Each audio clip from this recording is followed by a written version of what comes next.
स्वागत है आपका न्यूज 24 जनसत्ता में। इस वक्त बड़ी खबर शोपिया से, क्योंकि शोपिया में बड़ी मुठभेड़ हुई है। आतंकवादियों ने भारतीय जवानों को निशाना बनाया और 3 जवान गंभीर रूप से घायल है। बता दूं, अचानक भारतीय जवानों के कैंप के पास पहुंचे आतंकवादी और ताबड़तोड़ गोलियां बरसाने लगे, जिसकी वजह से जवान पोजीशन लेते उससे पहले उन्होंने अपने आप को भागना ही सबसे बेहतर समझा और उन्होंने वही किया, जिसमें 3 जवान गंभीर रूप से घायल हो चुके हैं। उनकी हालत काफी ज्यादा नाजुक बताई जा रही है। चलिए हम आपको सीधे जोड़ते हैं उस इनकाउंटर वाली जगह से जहां पर आतंकवादियों ने इस कायराना हरकत को अंजाम दिया है और सुरक्षा बलों ने मोर्चा भी संभाला है। बता दूं, आतंकी अगर किसी भी साजिश को कामयाब करते हैं तो वो बच नहीं सकते, क्योंकि 2-4 दिन 1 हफ्ते के अंदर उनको मारा भी जाता है और शायद खबर के अंत में आप लोग ये भी देखेंगे कि आतंकवादियों का खात्मा भी हुआ है। चलिए वीडियो शुरू करते हैं। बस आपसे अनुरोध है, कमेंट बॉक्स में राय लिखिए, वीडियो को लाइक शेयर, चैनल पर नए हों सब्सक्राइब जरूर कीजिएगा। बता दूं, बड़ी खबर है शोपिया से। शोपिया मुठभेड़ में 3 जवान गंभीर रूप से घायल। 2 आतंकी अंधेरे का फायदा उठाकर भाग निकले। श्रीनगर दक्षिण कश्मीर के शोपिया जिले में रात को कई घंटों तक चली मुठभेड़ में 3 जवान घायल हो गए। अंधेरे का फायदा उठाते हुए पाकिस्तानी समेत 2 आतंकी मौके से भाग निकले। आतंकियों की तलाश में पूरे इलाके में वीरवार को भी तलाशी अभियान चलाया गया था। शोपिया के चकनौगाम इलाके में एक इनपुट के आधार पर सुरक्षा बलों द्वारा यानी कि आज कल शाम को तलाशी अभियान चलाया गया। पुलिस के स्पेशल ऑपरेशन ग्रुप ने सेना और सीआरपीएफ के साथ मिलकर घर घर तलाशी भी शुरू की है।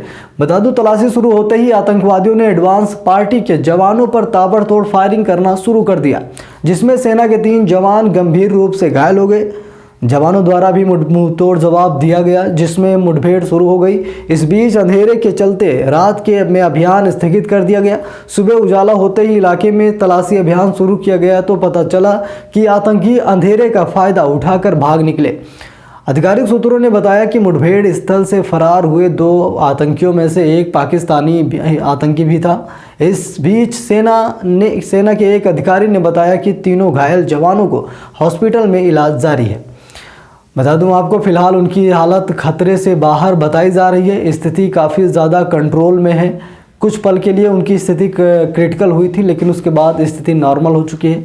यानी कि लगातार पाकिस्तानियों ने ये कायराना हरकत करना फिर से प्रारंभ कर दिया है और लगातार आतंकवादियों का खात्मा भी हो रहा, लगातार जिहादी मारे जा रहे हैं, क्योंकि ये किसी भी आतंकी घटना को अंजाम देते हैं उससे पहले या तो मारे जाते हैं या तो 2-4-6 दिन बाद इन लोगों का खात्मा किया जाता है। तो यानी कि घाटी में लगातार दहशतगर्दों को ढेर किया जा रहा है, उनके हर एक मंसूबों को नाकाम किया जा रहा है और आजकल रिकॉर्ड बन रहे हैं।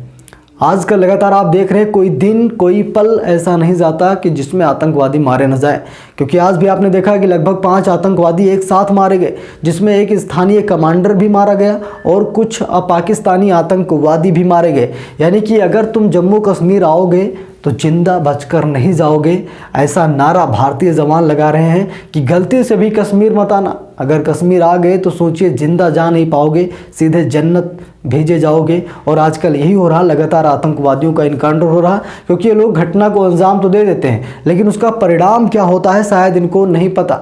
लेकिन 1 हफ्ते के अंदर इनको पता भी हो जाता है। जब इनके सीने को छलनी करते हुए भारतीय जवानों की गोली निकलती है तो इनको एहसास होता होगा कि हाँ, कुछ हमने गलत किया है और जन्नत नहीं बल्कि ये जहन्नुम जाएंगे। ये बात ये नोट कर रख लें, क्योंकि भारतीय जवानों के सामने जब बाबर, मुगल, औरंगजेब नहीं टिक पाए तो ये छोटे मोटे पाकिस्तानी आतंकवादी क्या चीज़ है।